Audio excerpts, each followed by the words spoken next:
Natural hair colour కోసం చూస్తున్నారా? అయితే Anoos henna and black expert వాడండి. నమస్తే రమ్మగారు. నమస్తే జయ. రమ్మగారు, బీబీ నాంచారమ్మ తిరుమల తిరుపతి దేవస్థానంలో మనకు కనిపిస్తారు. ఆవిడ ఖచ్చితంగా దర్శనం చేసుకుంటూ ఉంటాము. అసలు ఈవిడి కథ ఏంటండి? బీబీ నాంచారం అంటే ఒక ముస్లిం యువతి వెంకటేశ్వర స్వామి మీద భక్తితోటి వారికి అంకితం అయిపోయింది. బీబీ నాంచారి వెంకటేశ్వర స్వామి వారి పత్నిగా చలామణి అవుతుంది. ఒక కథ అట్లా చెప్పబడుతుంది. మన తెలుగు నాట ఇది ప్రఖ్యాతంగా కనిపిస్తుంది. అవునవును. అయితే యాక్చువల్గా ఈ బీబీ నాంచారి అని మీరు గూగుల్ చేస్తే మీకు 3-4 వేరు గాథలు కనపడతాయి. అవును. ఇక్కడ బీబీ నాంచారమ్మ అంటే మనకు కొండ మీద ఎక్కడ కనపడతారు చెప్పుకుంటాం. అంతే అంతే. ఇప్పుడు సంవత్సరానికి ఒకసారి లేదా 2 సార్లు కొంతమంది ముస్లిం కుటుంబాల వాళ్ళు స్వామివారిని సేవించుకోవడానికి వస్తారు. దీంతో పాటుగా ఒక భక్తులు ఏలూరు ప్రాంతం వాళ్ళు నాకు తెలిసి స్వామివారికి ముస్లింసే వీళ్ళే బంగారు పుష్పాలు సమర్పించారు.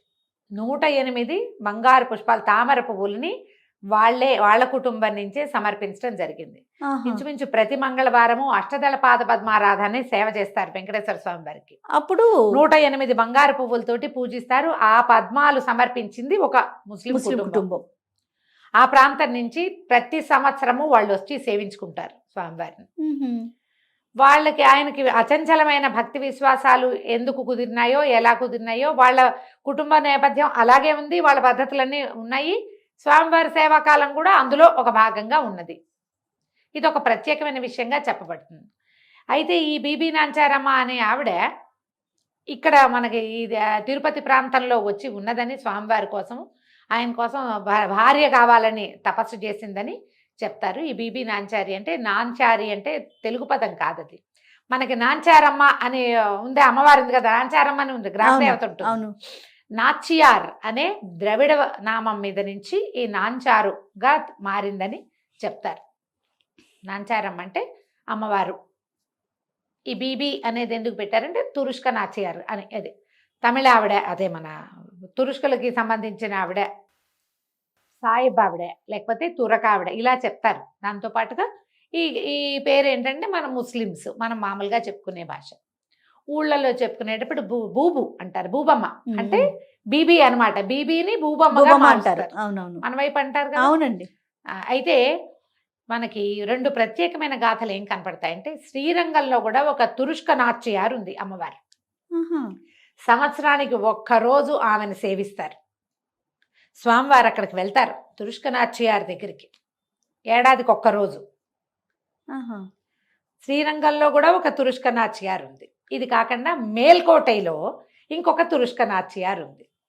ఈ మేల్కోటై దేవస్థానం గురించి చెప్పేటువంటి ప్రఖ్యాతమైన గాథే ఈ తురుష్క నాట్యారు కథ గురించి చెప్పబడుతుంది. ఆవిడ ఎట్లా వెంకటేశ్వర స్వామికి కూడా అంకితమైంది అనేది అయితే నేను ఎక్కడా చదవలేదు, నాకు దొరకల. ఇక్కడ కూడా చెప్పబడుతుంది, ఇలాంటిది ఒక జరిగి ఉండొచ్చు.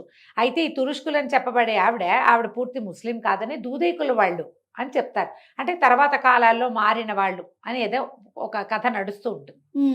ఈ తిరునారాయణపురం అంటే మేల్కోటైలో తిరునారాయణ స్వామి దేవస్థానం ఉంది. ఆయన్ని సెల్వనారాయణ అంటారు. మహాద్భుత సౌందర్యవంతుడైన స్వామి. అక్కడ జరిగే వైరముడి ఉత్సవం ప్రపంచ ప్రఖ్యాతిగాంచింది. ఆయనకి ఎంత అందంగా ఉంటాడంటే చెప్పలేమన్నమాట. అయితే మాలిక్ కాఫర్ అనేటువంటి ఒక సైన్యాధ్యక్షుడు అల్లావుద్దీన్ ఖిల్జీ దగ్గర ఆ సైన్యాధ్యక్షుడుగా ఉన్న ఆయన ఈ విగ్రహాలు దేవాలయాలు కొల్లగొట్టి తీసుకుపోయాడు.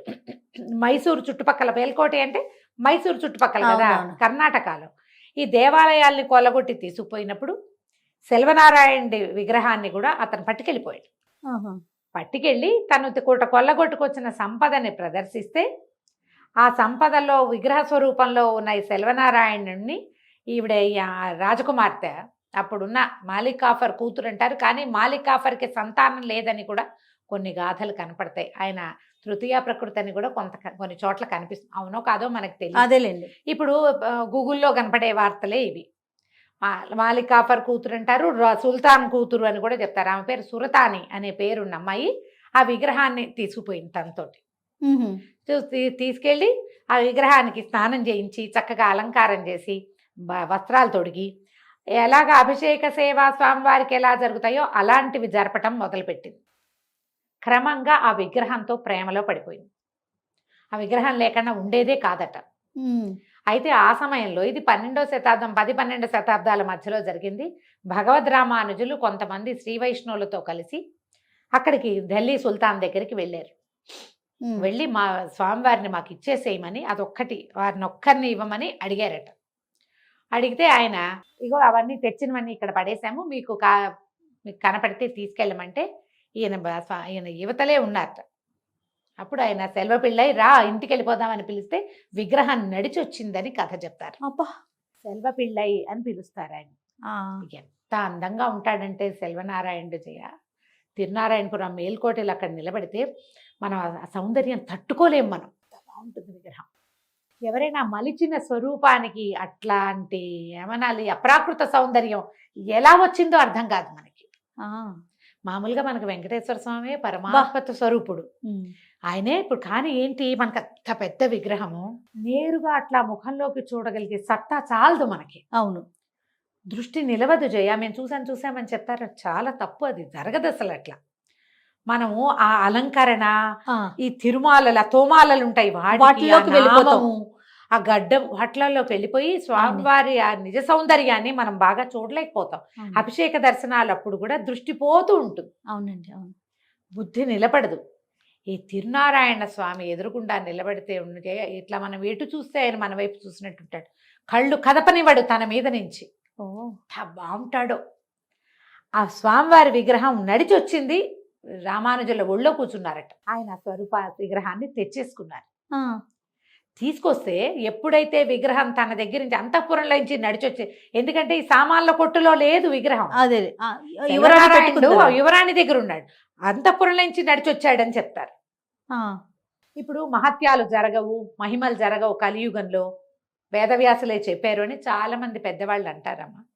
ఈ భగవద్ అనుభవం ఉంది చూడు, అది అనుభవిస్తే గానీ తెలియదు. అంతే రమ్మగారు, మహిమ జరగకపోవచ్చు కానీ మనం అనుభవిస్తాం దాన్ని. ఇప్పుడు ఆయన వచ్చాడు అంటే చూడండి ఎట్లా గూస్ బంప్స్ వచ్చేస్తున్నాయి. అందరికీ రావు, కొంతమందికి వస్తాయి. అవును రమ్మగారు, వచ్చుంటాడు, రామానుజులు పిలిచిన పిలుపుకి వచ్చుంటాడు. ఆయన చాలా విశేషంగా తీసుకొచ్చి మళ్ళీ ఇక్కడ చేశారు. ఎక్కడ పెట్టారు మళ్ళీ? సెలవు మేల్కోటైకి వచ్చేసారు. తీసుకొచ్చేసాక ఈ యువరాణి ఎప్పుడైతే అంతఃపురంలో నుంచి స్వామివారు వెళ్ళిపోయాడో ఆ విగ్రహం కోసం ఈ వచ్చిన వాళ్ళ వెళ్ళే తీసుకుపోయి ఉంటారని అందరూ చెప్పేసరికి వాళ్ళ వెనకాల పడి వచ్చేసిందట ఆమె. మేల్కోటైలో తురుష్కనాథ్యారికి వేరొక మందిరం ఉంది.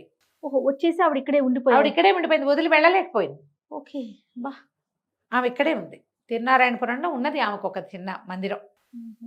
ఆమె కథ చెప్తారు ఒకటి.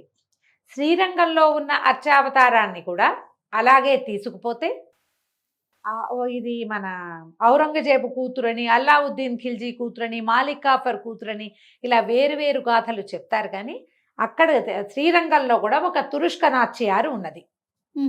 అక్కడ ఉంది. మనం శ్రీరంగం సేవాకాలాలు టీవీలలో చెప్తుంటారా, తురుష్కనాథ్యారు ఉందని తుళుక్కనాథ్యారు అంటారు. ఉన్నది అక్కడ కూడా.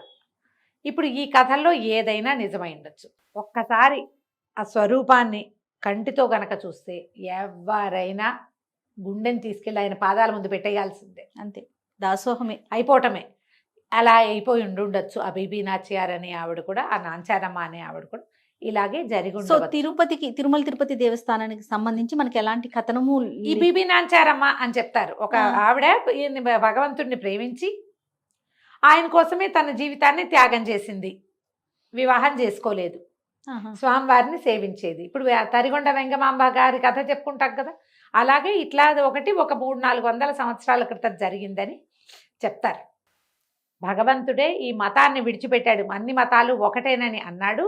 బీబీ నాంచారని ఆయన చేదుకున్నాడు వెంకటేశ్వరుడు అని ఒక కథనం చెప్తుంటారు. పూర్వం రాసిన కవుల్లో కొంతమంది ఇలాంటి విషయాలు తెచ్చారు, వచ్చినాయి. కాకపోతే ఈ మన అన్నమాచార్యుల వారు రాసిన దాంట్లో ఎన్నో సేవల గురించి చెప్పారు, కానీ ఈవిడ పేరు ఆయన చెప్పాల. అంటే వారి తర్వాత జరిగి ఉండవచ్చు. అన్నమాచార్యుల కాలం నాటిది అయ్యి ఉండకపోవచ్చు, దాని తర్వాత జరిగి ఉండొచ్చు. ఇలా జరిగితే ఉండొచ్చు, మనం చెప్పలేకపోతాం.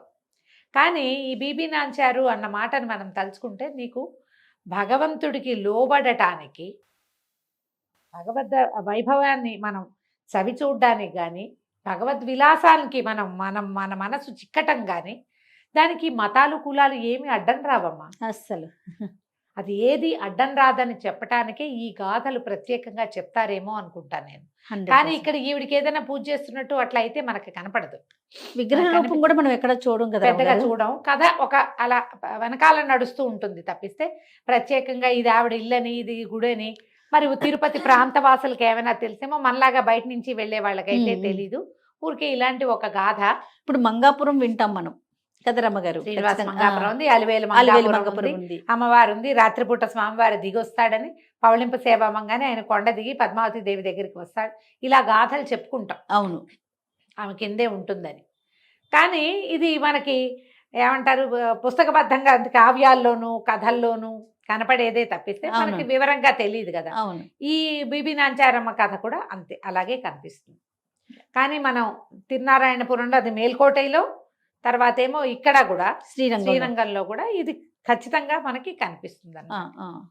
బీబీ నాంచారమ్మ అంటే ఇప్పుడు మతాలు వ్యవస్థ కాదు, మనిషి భగవంతుడు అంతే, ఆత్మ పరమాత్మ, మనం జీవాత్మ పెట్టుకున్నాయి పరమాత్మ కదా. అంతే. ఇప్పుడు ఇవి రెండు కదా ప్రధానమైనవి, ఏమిటి అవి రెండు. అంతే రమ్మగారు.